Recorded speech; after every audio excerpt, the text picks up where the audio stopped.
Good evening. For those who serve, battle can be part of their lives, but for some, the battle continues long after service. Stay with us as we talk about veterans battling cancer.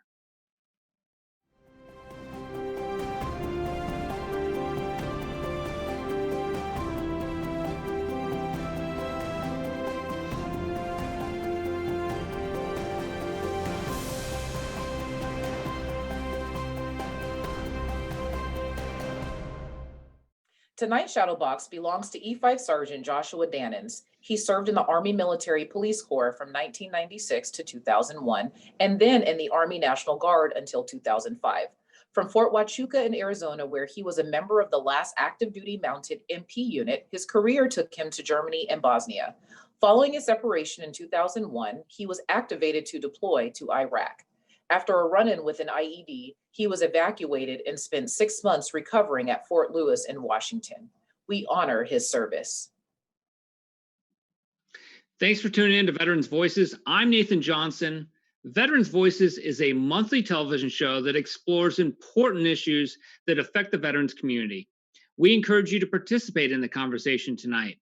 If you would like to ask a question, call us at 925-313-1170.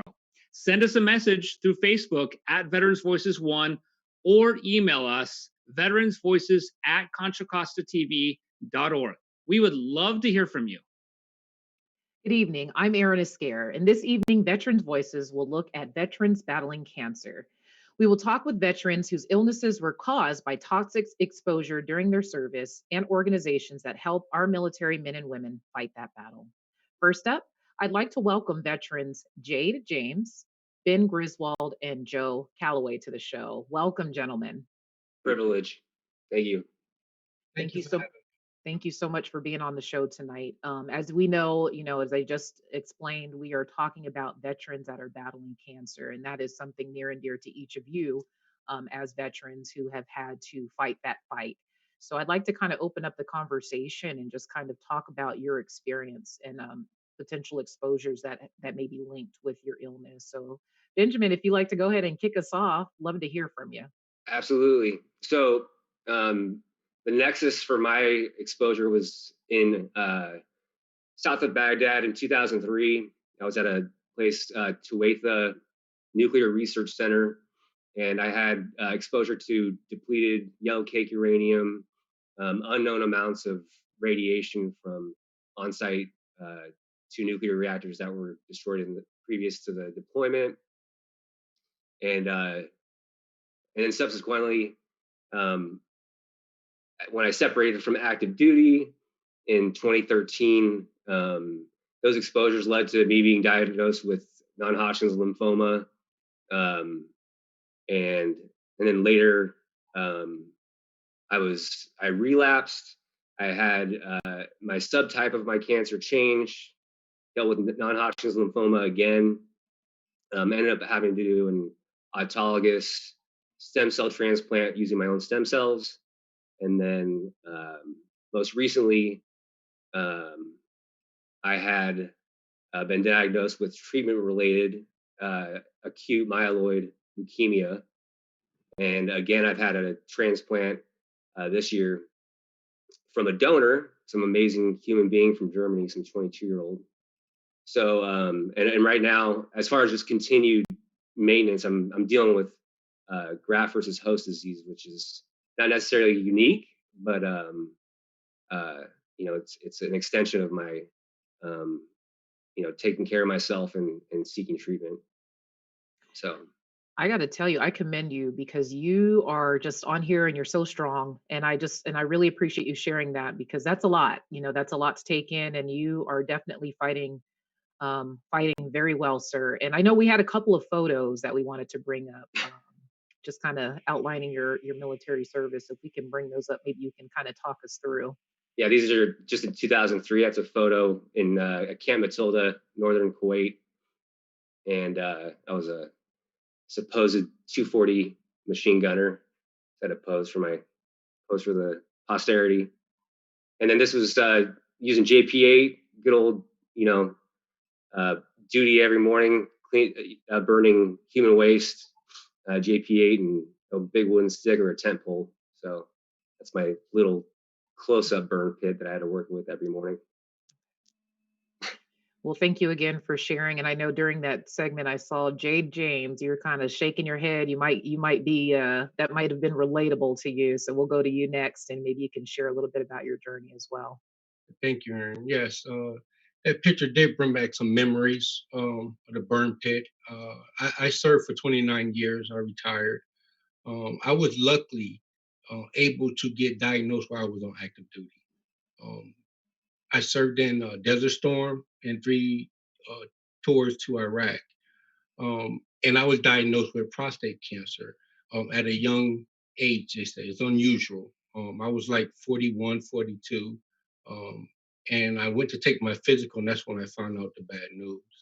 Um, and it was very, you know, heart wrenching for me and my family. When the doctor told me that I had this, my first inclination of where I could obtain this cancer from, it went back, reverted back to my deployments, the burn pit, burning human waste with diesel. Then in Desert Storm, of course, we went through the burning oil fields. So that took a toll on me. Um, but I had a good support system around me to help me get through this. First being my wife. She was there for me when I got the news and helped me through that. Then came my chain of command, my battalion command team. They helped me out mentally as well as getting back physically in the shape by allowing me to go to these appointments that I needed to go to try to rectify this cancer, which was very helpful. Yeah. I also deployed with my son. What I'm worried about right now is that I deployed with my son one year, I think it was 2008, and he was exposed to the same things that I was exposed to. So my worry now, he's still serving in the Air Force. My concern and worry now that he doesn't get the same thing, get diagnosed the same way I did. So that's my biggest fear right now. Well, I think we have a picture of you, Jade. I'm not sure if this is you and your son or you and your father, but we'll show that picture. And just like Jade and Ben have done so far, tonight we are hoping to have a very difficult conversation about veterans who are battling cancer. And maybe you're a veteran who's had some type of toxic exposure while in the military, or maybe you have undergone a diagnosis and treatment of cancer. Or maybe you're just a viewer, an audience member, and you have a concern about this topic. We'd love to hear from you. Please send us a message on Facebook, call into the show, send us an email. This is a conversation that we all should be having to really address this very difficult topic. We have a question actually from one of our viewers. How did you find out that you had cancer or have cancer? Was there a specific problem or specific symptoms, or is there some type of routine exam? Joe, I'll bring you into this conversation. Maybe you can answer that question from our audience. Well, yeah, if you have non-Hodgkin's lymphoma, it shows up in your lymph nodes. What you want to do to protect yourself from that is to check your lymph nodes in your neck or under your arms or in your groin, and typically, or your spleen. And if you can feel your spleen, you know where your spleen is. But if you have like a cancer like non-Hodgkin's lymphoma, it typically shows up in those areas first. And so that's a excellent way to help protect yourself from that type of cancer. Of course, there are many different types of forms of cancer, many different cellular structures, but as far as I know, based on my experience, that's the best way to do it for non-Hodgkin's lymphoma. And so, Joe, Yeah. your cancer was actually attributable to your service in Vietnam. So tell us a little bit about your exposure in Vietnam. What happened in Vietnam is they had a defoliant called Agent Orange, and they sprayed that around a lot of the major base camps. And as a component in that defoliant, there was a product called dioxin, and that dioxin is what is very carcinogenic. And as a result, the Vietnam guys have come down with probably any number. I think there's 7 various forms of cancer that are directly related. The issue is that guys like me, we either got sprayed while we were out in the field, or we were drinking water out of the streams. And in the streams, what we'd do is take an iodine tablet, put it in there to kill the bacteria. The problem is that dioxin and defoliant was in the water too. So, that's, most Vietnam guys, and even the guys that were in base camps who didn't go to the field, they were getting water. Their water was coming out of these rivers, and it was being processed through, and they were drinking it. But the thing is, it didn't get the dioxin out. The same thing happened in Blue Water Navy. In Blue Water Navy, they processed, got to sterilize the water, but they left the dioxin in the water. So most Vietnam guys were exposed to some form of dioxin at one point or another. So it's been a terrible thing, and of course it's been awful on the Vietnamese population that have had enormous problems with deformities in babies, and it's I've been to Vietnam, in fact, last fall with the Wheelchair Foundation, and was able to see much of the babies that were deformed, and also we gave out 500 wheelchairs to Vietnamese who were unable to walk or had no wheelchair support. So the Wheelchair Foundation, and also, just so you know, the Vietnam or the VA has been terrific to me. The Contra Costa County Veteran Service Office has been terrific to me, and it's a great organization. Anybody that has anything that they're concerned about cancer related to the military service, that's where you need to go. And you will find somebody who is really interested in your situation, who's willing to devote their time and energy to helping you out. Well, thank you, Joe. And I know many Vietnam veterans have been affected by this same exposure. Talk us through the process of finding out of the diagnosis and maybe making some tough decisions in regards to treatment, or whether to reach out to the VA or private health insurance, or just the different options. I would imagine some of that experience is very difficult emotionally, but who helped you, and how did you make decisions in regards to what to do about your diagnosis?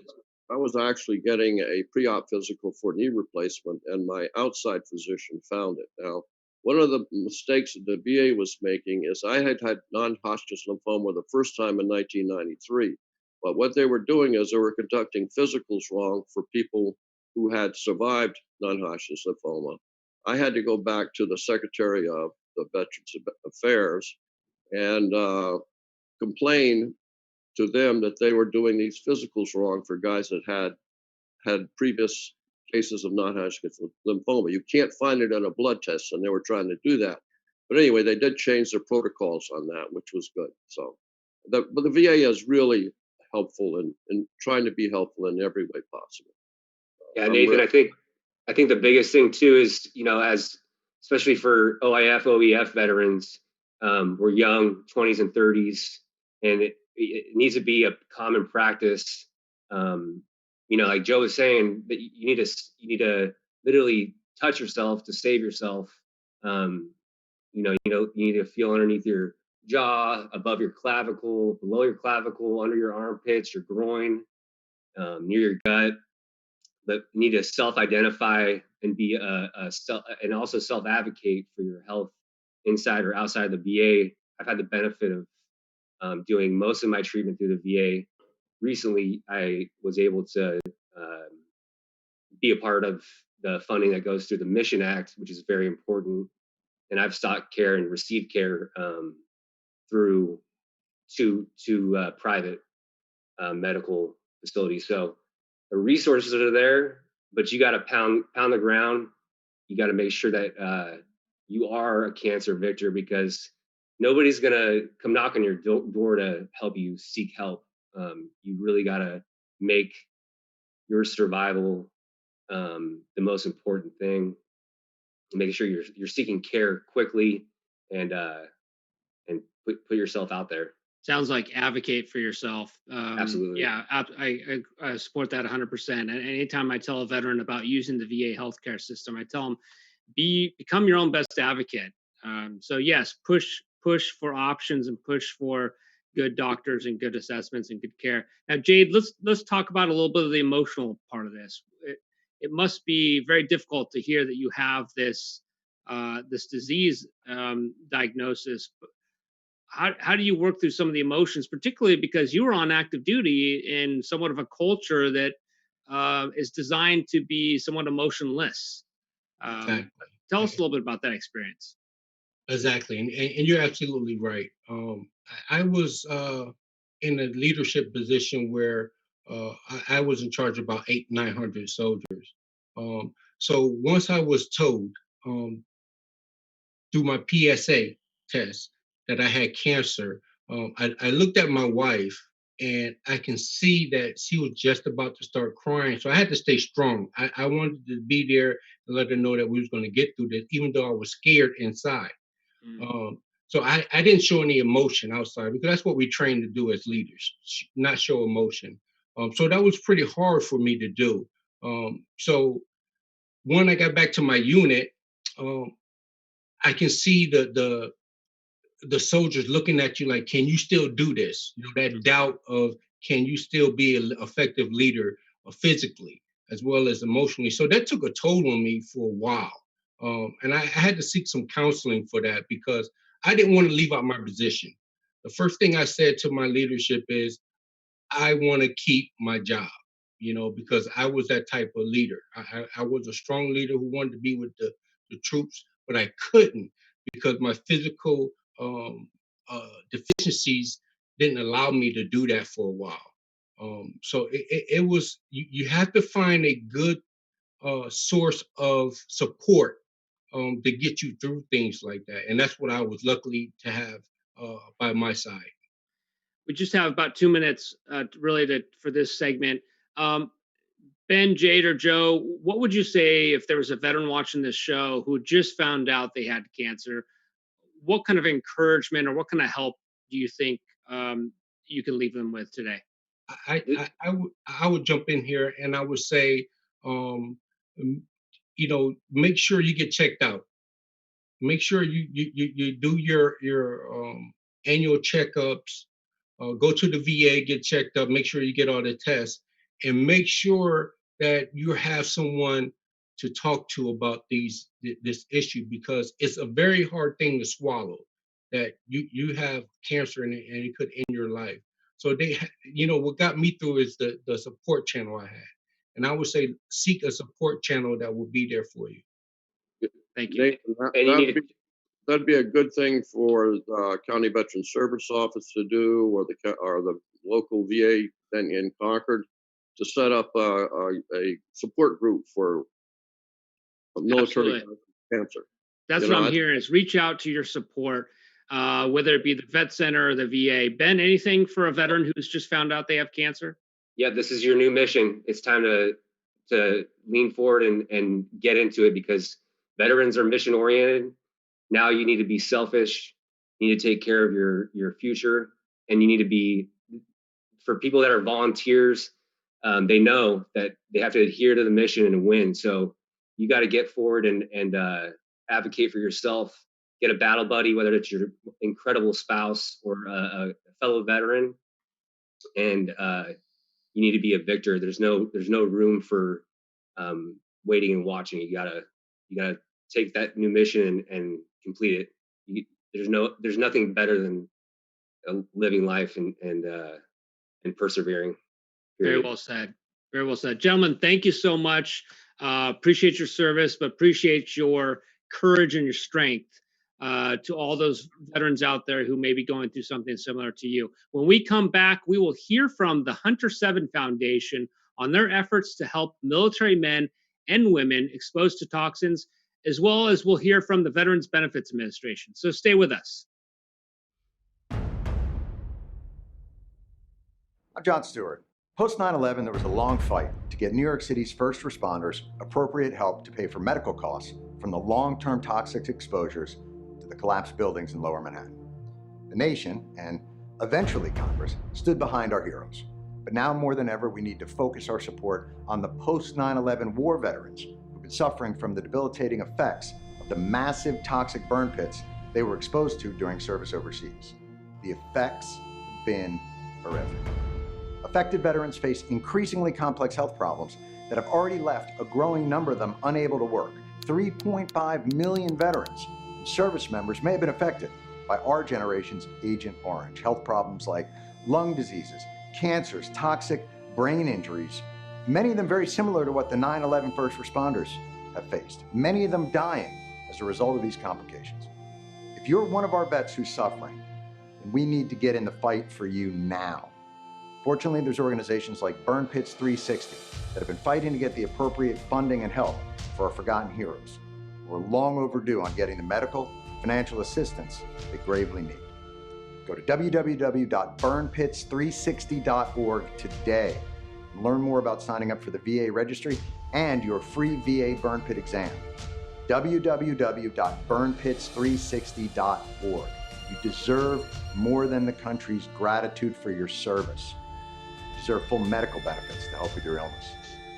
Together, we're going to work to get you justice, to get you healed. Thanks.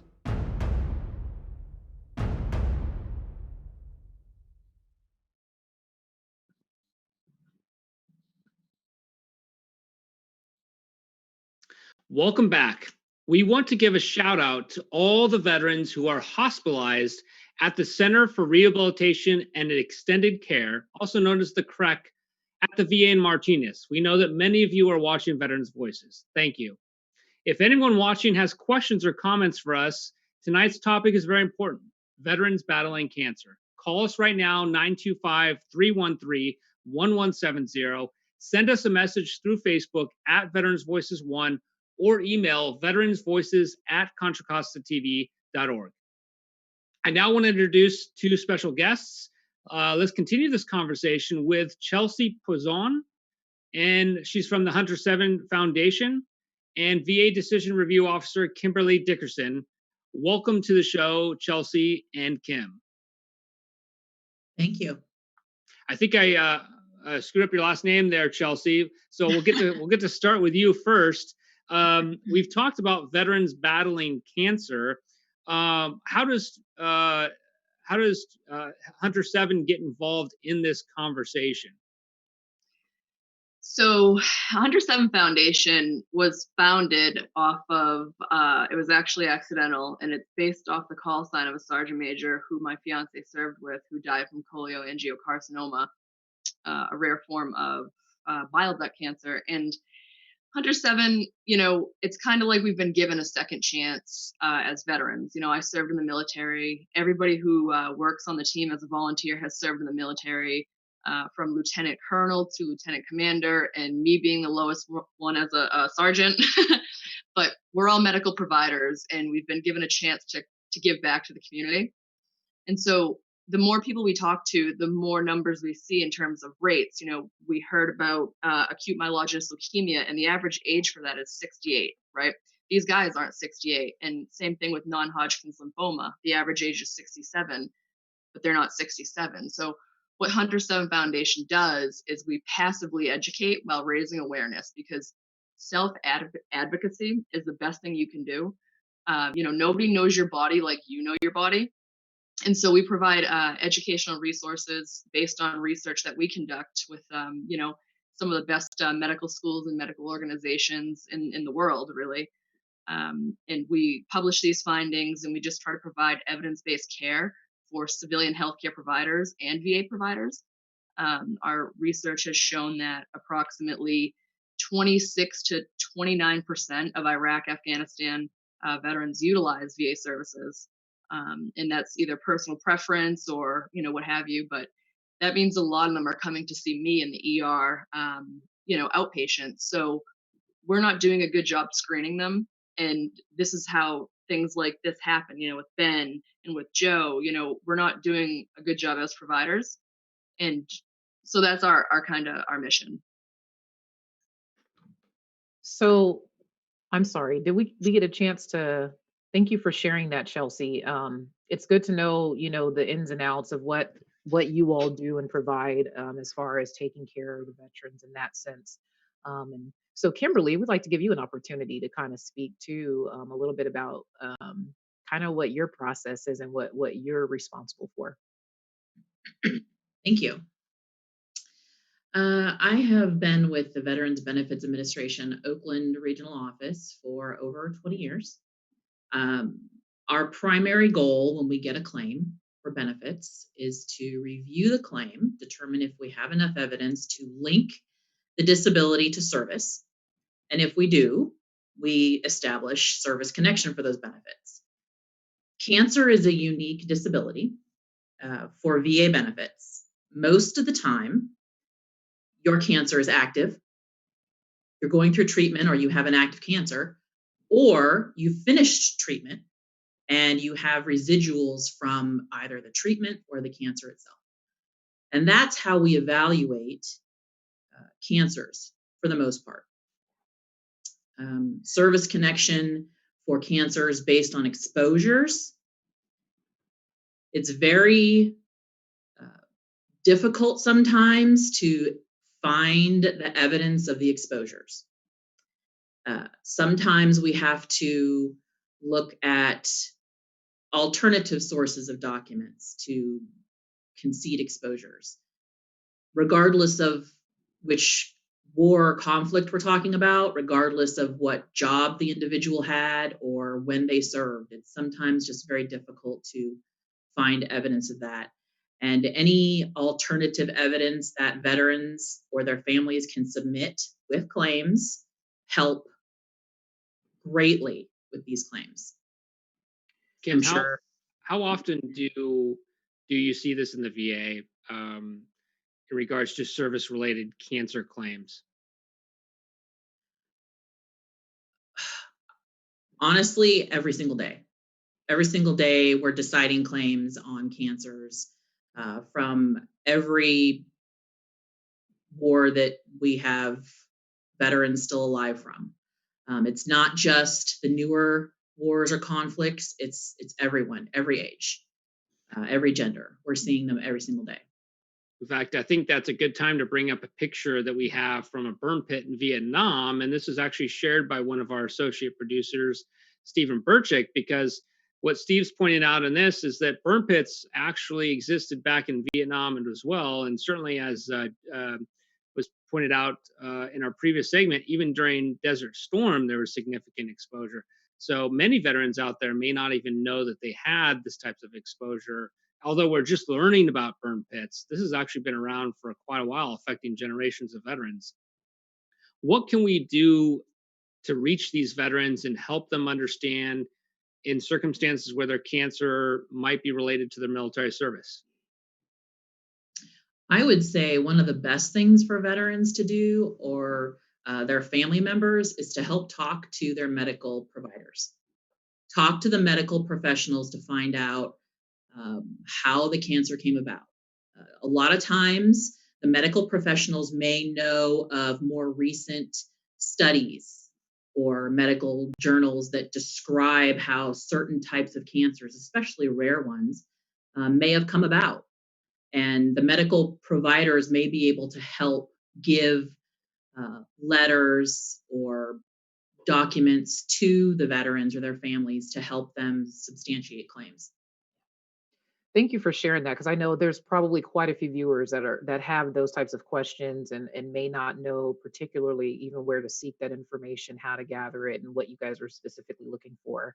We do have, it looks like we've got a couple questions from our viewers, so I'll start with the first one here. Is there any rehabilitation programs out there for reservists and National Guardsmen who don't have resources or access to rehabilitation units like Wounded Warrior? And I see Chelsea, you're shaking your head. That's a tough one. And I get exactly what this person's asking. On active duty, a lot of the times you'll leave active service or a deployment or, in the Warrior Transition Battalion, and, you'll have that buffer zone, but there's nothing like that currently in the National Guard or in the reserves. And it's a huge problem. a very big problem that we've noticed because a lot of stuff falls between the cracks there. Of course you'll get your certain forms and certain evaluations filled out, but that is a big concern in the community. Especially there's just a big lapse in care in between there, and that's more of a systemic problem than it is a veteran problem that needs to be addressed on a larger scale. And I know that there's been talks about it, but as far as I know, I think I've been out of the military like 3 years now, 2 years. So I'd have to definitely look on that, but it is a concern that is being addressed behind the scenes. I actually want to add a little bit to that. Our office recently just came across a letter that was produced by the California National Guard, what's called the Office of the Adjutant General, and it addresses the exposure that the California National Guard has had in fighting forest fires. If you're from California here, you would know over the past couple of years, there has been significant forest fires in which the National Guard has been involved. And what the Office of the Adjutant General wanted National Guardsmen to know is that the level of toxins that were released during those forest fires could lead to some health issues. So if you are a National Guardsman here or in any state in which you've been involved in fighting forest fires, as Kim was mentioning, talk to your doctor. And if first and foremost, get screened. Hopefully nothing exists for you. But if something does, talk to that doctor about whether that condition could be related to some type of toxic exposure that occurs from major fires in the state. So there's another question here. This may be difficult to answer, Kim, but what percentage of cancer claims are approved by the VA? Are most of them presumptive conditions or direct service connection? And can you give us an understanding of what a veteran receives when they do receive service connection for some type of cancer condition? I think I can answer most of that. I would say in my personal experience, most of the cancer claims that are granted are based on presumption, whether it's presumption due to an exposure like herbicides in service, or it's an environmental hazard like the burn pits or particulate matter over in the Gulf. There's a lot of exposures that our regulations acknowledge. And yes, the majority of the cancers are related to those exposures. What do they get when service connection is established? Like I said earlier, if the cancer is active or they're going through treatment for the cancer, it's 100%, period. Help our audience understand that. I know that you and I could talk all day about 100%, but for our audience that doesn't know what 100% means, can you help us understand that? Yes. So when service connection is established, we assign a percentage anywhere from 0 to 100 in increments of 10, depending on the disability, depending on a lot of factors. Cancers, for the most part, will be a 0 or a 10. There can be some things in between, but a 0 or a 10. 0 carries no compensation or monetary amount. However, a 0% does get you treatment at the VA Medical Center. 100% for an active cancer equates to, I'm not exactly sure, right around the $3,000 mark a month. It's on the va.gov website. It gets adjusted every year, actually around this time. So it's kind of hard to keep track of the exact number. But yes, it's somewhere around 3,000 for a single veteran, actually more if you're married or with children. Yeah, dependents make it different. So that 100% rate for active cancer or active treatment for cancer will be reviewed periodically until the cancer is in remission or sufficiently treated, or a doctor determines the cancer will not be treated anymore. It's going to remain active. So different cancers in different parts of the body are evaluated at different time periods. For example, prostate cancer is a common claim. Prostate cancer is one that will be evaluated every 6 months. By evaluated, I mean the VA will request that the veteran go to another examination. See a doctor. Yeah. See a doctor, see a VA doctor, tell them what's going on. Have you been going through treatment? What are you doing? Do you have any other residual symptoms? What are your complaints? All those things. So that happens about every 6 months. But then other cancers like multiple myeloma was recently changed in our schedule. That now has a review period of 5 years. So different cancers have different periods. Yeah. The majority of them, though, will be about a 6-month period. Thank you. Well, thank you, Kimberly, for that information. Yet again, very valuable to our veterans and all of our viewers who definitely may have those types of questions. So thank you for that clarity. And I want to thank you and Chelsea both for being on for this segment. When we come back, we will talk with VA doctor and a military caregiver about prevention, diagnosis, and care. So please stay tuned. Attention, fellow Vietnam veterans. If you have a condition linked to exposure to herbicides, including toxins like Agent Orange, and you served offshore of the Republic of Vietnam between 1962 and 1975, you may now be entitled to expanded VA benefits due to the Blue Water Navy Act of 2019. Doc Carter. Veterans who served offshore and were previously denied for Agent Orange-related conditions can refile. survivors of deceased veterans may also be eligible. VA is dedicated to helping Blue Water Navy veterans and our families get the benefits we've earned and deserve. For more information and to see the list of conditions that VA considers related to herbicide exposure, visit va.gov and search Blue Water Navy.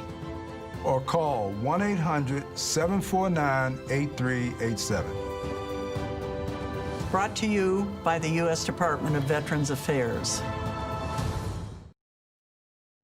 Welcome back. We are talking about veterans that are battling cancer. We want to welcome you to contact us with your questions. So please call us at 925-313-1170, or you can send us a message through Facebook at Veterans Voices 1 or email at veteransvoices@contracostatv.org. Now we'll be talking with VA Dr. Scott Carter and Betty Jo O'Brien of the Elizabeth Dole Foundation. So welcome to the show. Thank you. So as we have been carrying on this conversation, talking about veterans that are battling cancer, we've talked about exposures and we've had some other guests come on and talk about their organizations and just the roles that they play in the treatment and the care of our veterans. We want to take that a little step further. I know Dr. Carter, we've got you on here and you work as the Chief of Primary Care at VA here locally, and then Miss Betty Jo O'Brien, you are with the Elizabeth Dole Foundation. So I kind of wanted to start with you, ma'am, and just kind of get a gist of your participation in the Elizabeth Dole Foundation, and talk to us a little bit about what that means for you and what that does. Thank you. I got involved with the Elizabeth Dole Foundation because my son was diagnosed at 23 with a very rare cancer, medulloblastoma. He was in the Air Force. He was an avionics technician. I am an Air Force veteran myself, and I would like to thank everyone for their service who's on here. Thank you all for your service. And so that's basically how it happened. Everything that we had gone through, all the different things that we had to go through for his treatment, for his rehabilitation, got me into advocacy work, which is what the Elizabeth Dole Foundation is all about, advocating on behalf of military families and the veterans. Thank you so much. And I know we've got a few photos to share of you, your son, I believe, too, if you want to kind of talk us through, if we can bring those up and maybe talk us through your photos. That picture was taken just before he deployed overseas for 6 months. That was before his diagnosis. This is him at rehabilitation, a superstar. He had a long journey. He had 102 days in the hospital. His brain had to be cut in half to take his tumor out. So he was left disabled physically after his surgery and is still disabled now. So those were good pictures. Oh, thank you so much for sharing that. And Dr. Carter, we definitely want to have you join in on the conversation. And we did have a specific question that came out in the last segment, and you might be able to shed some light on this. There was a question regarding women veterans cancer and the correlation to infertility. Do you have any insight on that by any chance? That's not really my area of expertise, no, but I can tell you what we're doing for screening. I mean, we do cervical cancer screening. And so that's between the ages of 21 and 65 generally for women. And for women between 21 and 29, they need to have a pap smear every 3 years. And then after age 30, it's either a pap smear every 3 years or the HPV testing with a pap smear every 5 years. So that would be important, for prevention is to for safe sex, and then getting the HPV vaccine, and then doing the regular cervical cancer screening, because that would be something that might be correlated with infertility, would be cancer of the cervix and uterus. So we want to prevent that whenever possible. Absolutely. And I think, Chelsea, did you have anything to add to that? I think you might have had some insight on that as well. Yeah. So, the research that we've done has been pretty specific in terms of different combat zones, Iraq, Afghanistan, and because the number of women are so low in the military, I think their numbers are kind of overshadowed by other male dominant issues like testicular cancer. But we have seen a huge increase in reproductive issues. But from our research, it hasn't been so much from toxic exposures as it has from chronic stress.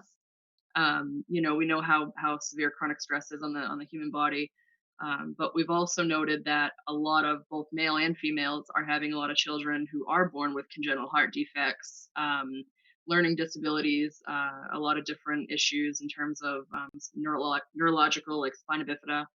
So it's definitely a risk for toxic exposure, and it is something that we're trying to keep a close eye on. But we have seen it in a high number of women. Thank you for sharing that. Just to kind of keep the conversation going too, just anybody, if you guys want to speak up and maybe tell us, what do you feel from your standpoint is some of the best advice for our military men and women about cancer prevention? And Dr. Carter, I know you kind of mentioned it as far as the pre-screening for specifically for cervical cancer, but anything else that you may want to recommend as far as prevention? Yeah. So, you can kind of break it down into things to do that are good and things that are bad to avoid. So, smoking, tobacco, obviously, is a huge one. So, it probably kind of dwarfs everything else. So, don't smoke. Alcohol, also, it's got to be done in moderation. Too much alcohol can be cancer inducing. And then as far as healthy things, so maintain a good weight, so avoid obesity, have a good diet, fruits and vegetables, and then exercise. So those are kind of the basics. And then it's been brought up during this show to go to your doctor and have regular checkups. And at those regular checkups, of course, to express symptoms that can be clues for the doctor to know about, and then get regular lab tests, because the labs can sometimes show things that might be a warning sign or an indication that something's wrong. And then we've got the screening tests. So there's probably 5 main ones. There's the pap smear for cervical cancer, there's mammograms for breast cancer, there's the PSA test for prostate cancer, there's colonoscopies for colon cancer, and then there's CAT scans for lung cancer. I'd like just to say one of the big things that I talk about, my son was 23 and thought he was invincible.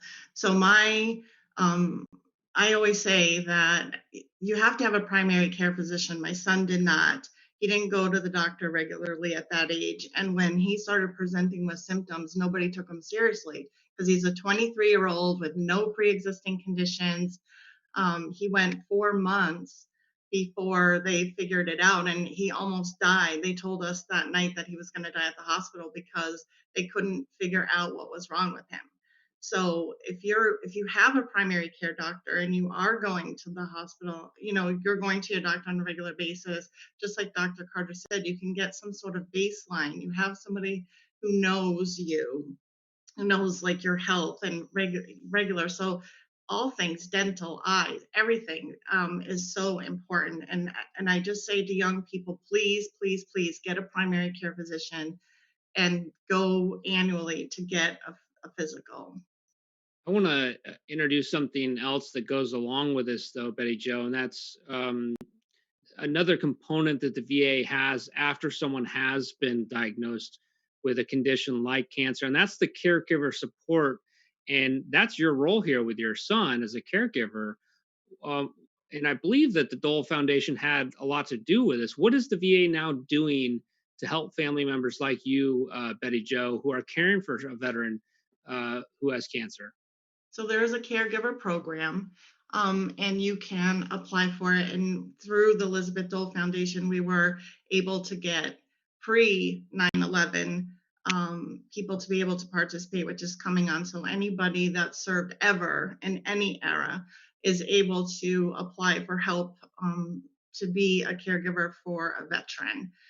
That's one of the things that the Elizabeth Dole Foundation really advocates for is support for the caregivers. And they've done groundbreaking studies, the only ones that have done groundbreaking studies regarding caregiving, the effects that caregiving has on you physically, mentally.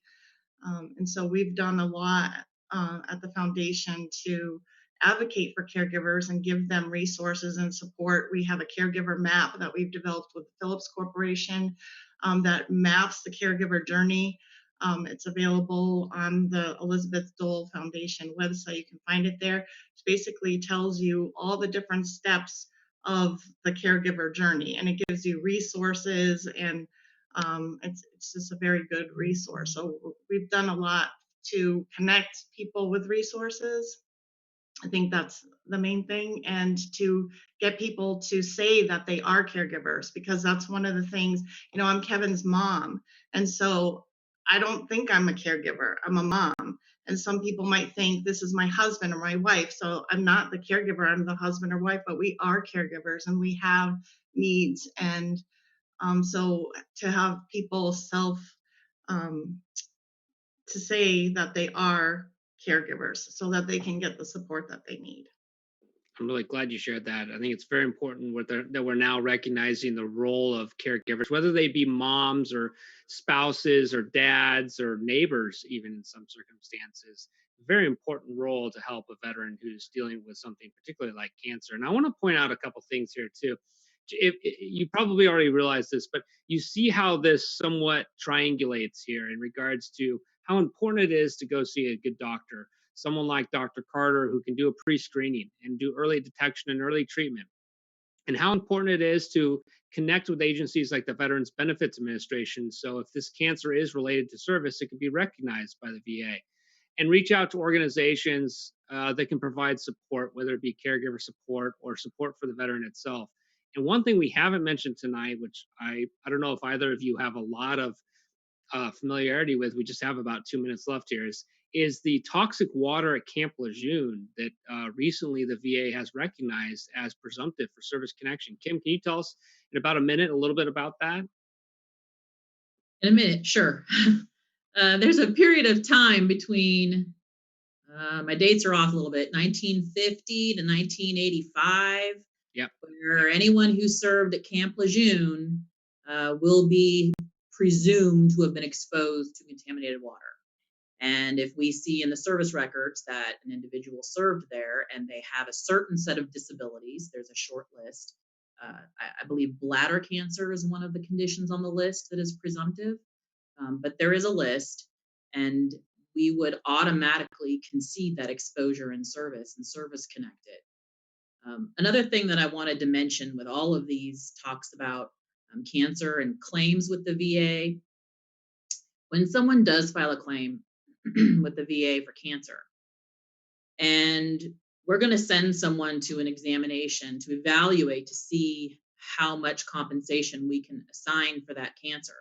A lot of questions we get have to do with the examinations themselves. A veteran is going to go see a doctor that they've probably never seen before, never heard of before. The doctor is not going to have necessarily all of their medical records. So how do they convey to that doctor exactly what's going on? One of the suggestions that a lot of my colleagues and I frequently give is to keep a journal, keep a little notebook at home, write down how you're feeling each day. If you have any symptoms, If you go to your regular doctor and you talk to your doctor and you mention something, write it down. Because when you go to see this VA doctor for the first time for an evaluation based on your claim, a lot of times we're not going to remember everything that we've been thinking about or feeling over the last 6 months, over the last year during treatment. And sometimes a journal or even a notebook can help. Yeah.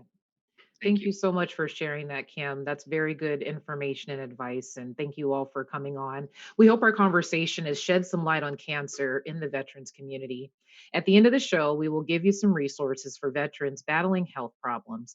Happy holidays to all of our veterans and their families. Now it's time to hear a veteran's voice. This month, Veterans Voices correspondent Noga Kessler talks with Army veteran Gabriel Rascon Durazo.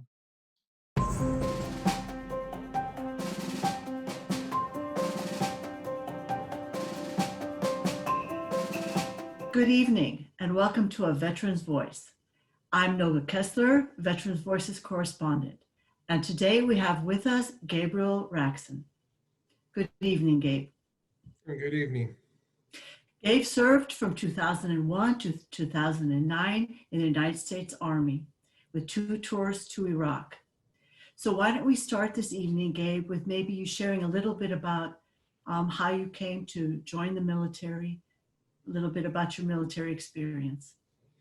Sure. Well, the military originally was not part of my plan. I wanted to continue going from high school to college or university, but my best friend joined, and this was prior to 9/11. So when he joined, I felt that him being my best friend, and it just made sense. And then after 9/11 happened, I kind of reinforced that. It gave me an opportunity to serve the country that I'm not not a citizen of. I am a resident of the United States, and it just felt like it was also an obligation and an opportunity to give back to the country that has provided shelter and freedoms. Good. And maybe you could share a little bit about some of your experiences in the Army? Yeah. So most of my time in the military was done with field artillery. So a lot of it had to do with missions that involved fire support or private security details. And then afterwards, Gabe, we often ask how was the transition out of the Army for you? That was probably one of the most difficult parts of my life, I guess I would say, is that transitioning out. It made it a lot more difficult because I essentially lost a community, a family, a very, very tight support network. And so when I was discharged, I left without all of that. So I left a community that I belonged to go back basically to California and reintegrate back into that civilian lifestyle, that community. And I felt foreign. I felt ostracized at sometimes. I felt, as isolated. I also felt like like the world just kind of kept going without me. So it was very difficult, very, very difficult, especially losing the support system. Just like I keep mentioning, just that support system made it extremely difficult to, in a way, assimilate back to civilian life. So that integration period took a lot longer than I thought it would have. What would you say were some of the things that assisted in that integration through those 6 years? Finding a community such as Save a Warrior was one. It gave me the opportunity to step outside of that mentality that if I'm no longer in the military, I'm not valued or I'm not valuable to society. So it gave me the opportunity to meet and be part of another community with other gentlemen and ladies that left the military or that are part of the military still, that are still part of the some kind of selfless service and servitude background, and it gave me the opportunity to realize that there is a community out there. I just need to quit isolating myself. So where it's helped me out now has helped me out with empathy, compassion, understanding other people, being able to help them, being able to understand those warning signs or the mental health aspect of it, being able to show people that there are different ways to accomplish goals now. So those things that I've had in the military, like I said, they served a purpose. When I got out of the military, it became difficult because I wasn't living that purpose anymore. So being where I'm at now as an addiction counselor, it serves a purpose again because it helps me understand where I came from, what I've had to, accomplish those, re-articulate my personal goals. And now I'm able to help someone else that's struggling in that same way. Absolutely. Wonderful. Do you have goals in the future to move and moving forward to continue to serve as you are serving now? Yes. I'm currently finishing up my clinical psychology degree. Next step is MSW, or Masters of Social Work. And I'm given the option of community-based. So I'm planning on continuing that form of my education so I'm able to practice interdisciplinary therapy, because right now as an addiction counselor, I'm only allowed to stay within that scope of practice in that field. So with continuing my education, I can do both the psychotherapy aspect as well as the addiction therapy aspect. And I plan on continuing that path because there are so many people that come into our facility or that go into any facility that have struggled a lot with not just addiction, but mental health, and a good amount of that population have been institutionalized. And so understanding that, and into all respects, the military is a form of institutionalization. So being able to understand that and being able to help people in that same, with those same struggles is where I kind of just see myself continuing. I see myself just continuing down this path that I'm on. It's taken me 5 years to get where I'm at, and that's a lot of investment. And I enjoy every minute of it. I love it. It's giving me a purpose again, and it's giving me a love of life again.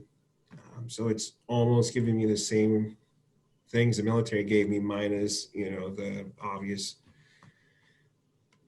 redundancy of the military and the other parts of the military that kind of make life a little bit difficult. Sounds like you have your mission. Yeah. Thank you so much, Gabe, for sharing a little bit of your story with us today. We No appreciate problem. it. Thank you. Thank you for tuning in to the show tonight. We hope our discussion has shed some light on cancer in the military. Here are some resources if you want to find out more. Burn Pits 360 is dedicated to helping those who suffer the effects of military burn pits. You can reach them at burnpits360.org or by calling 800-685-3983. The HunterSeven Foundation provides support for veterans with toxic exposure during service. Go to hunterseven.org or call 202-599-6477 to reach them. The Elizabeth Dole Foundation's mission is empowering, supporting, and honoring our nation's military caregivers. Find them at elizabethdolefoundation.org. Veterans Voices is brought to you in part by contributions from the Veterans Affordable Home Program, serving those who have served us, ensuring the American dream for our veterans. The Diablo Valley Veterans Foundation, dedicated to helping veterans near you. And a generous contribution from Ken and Pat Rochelle. To rewatch tonight's episode, please check back on our homepage later this week or check your cable provider's schedule for rebroadcast times. You can also rewatch this episode and many others on our YouTube channel, Veterans Voices of Contra, Costa, so be sure to subscribe. Our next show will air on Monday, January 11th at 7 p.m. We will talk about veterans and amputation. To all our veterans and their families, thanks for watching and have a great evening.